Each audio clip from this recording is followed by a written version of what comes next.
Halo guys, salam sejahtera. Terima kasih masih berada di channel ini. Dan bagi mereka yang belum subscribe channel ini, sila subscribe, like, komen, dan share supaya Anda tidak akan ketinggalan info-info yang saya sampaikan di channel ini. Berita hari ini saya mau kongsikan kepada Anda daripada Malaysia kini. Dr. M tak sertai NGO memfakat Nasional PN Anwar. Bekas Perdana Menteri Datuk Mahathir Mohamad tak menyertai mufakat Nasional MN, sebaliknya akan memberi sokongan kepada NGO itu atas kebaikan negara dan orang Melayu, menurut presidennya Anwar Musa. Bekas ahli parlimen itu berkata demikian pada sidang media di pejabat MN di Damansara, Kuala Lumpur hari ini.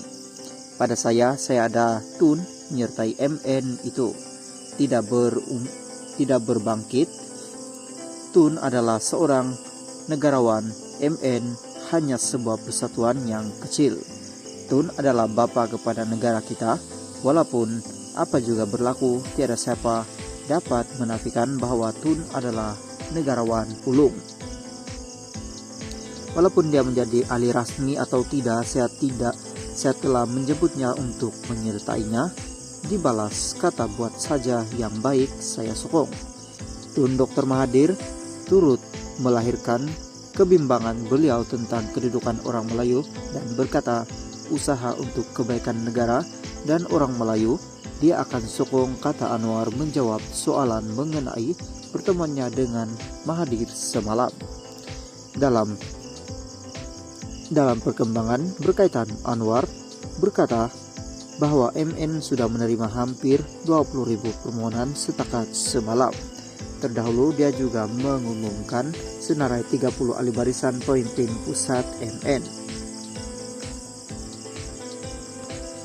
Halo, salam sejahtera. Terima kasih masih berada di channel ini. Dan bagi mereka yang belum subscribe channel ini, sila subscribe, like, komen, dan share supaya Anda tidak akan ketinggalan info-info yang saya sampaikan di channel ini. Berita hari ini saya mau kongsikan kepada Anda daripada Sinar Harian. Sanusi sedia bertemu Anwar di Mahkamah. Menteri Besar Kedah Datuk Seri Muhammad Sanusi MD Nor sedia bertemu dengan Perdana Menteri Datuk Seri Anwar Ibrahim di Mahkamah berikutan kes saman fitnah terhadapnya. Memetik status yang dimuat naik di laman Facebook pribadinya pada Selasa malam, beliau memberi bayangan berkenaan dengan berkata, jumpa di mahkamah lah, kita kisahkan tentang sejarah. Anwar yang juga ahli parlimen Tambun berkata, Muhammad Sanusi telah membuat ucapan berburu fitnah semasa kempen jelajah Perikatan Nasional PN BES Tambun 13 November lalu sebagai menyokong timbalan Presiden Bersatu Datuk Seri Ahmad Faizal Azumu yang juga calon PN bagi kursi Tambun.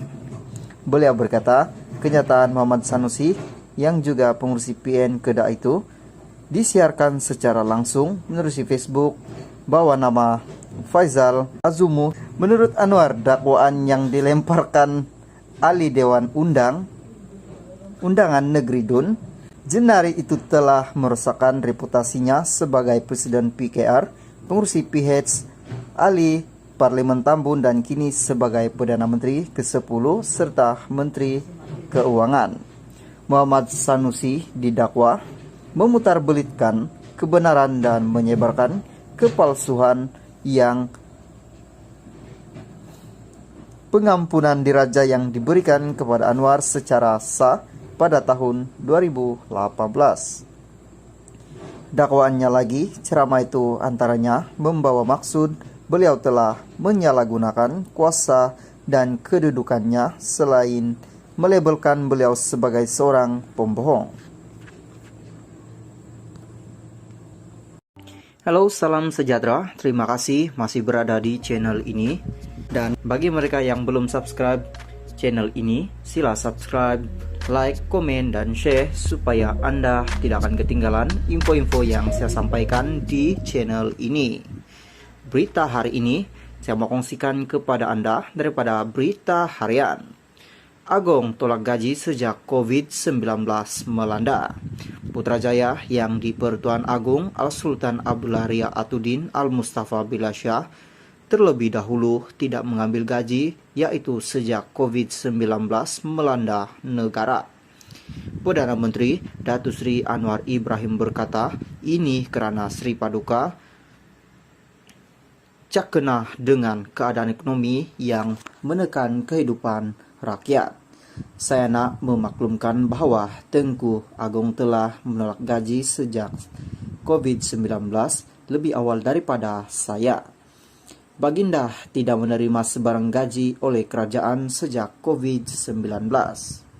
Saya ingat eloklah kita beri penjelasan ini, katanya pada sidang media selepas musyawarah kabinet di sini hari ini. Anwar sebelum ini menetapkan pendirian untuk tidak menerima gaji bagi jawatan Perdana Menteri sebagai langkah memulihkan keyakinan rakyat terutama terhadap kerajaan perpaduan pimpinannya. Anwar dilantik sebagai Perdana Menteri Malaysia ke-10 pada 24 November lalu. Jemaah Menteri turut bersetuju untuk melaksanakan pemotongan gaji sebanyak 20% setiap bulan atas semangat keprihatinan terhadap permasalahan yang dihadapi rakyat ketika ini bernama.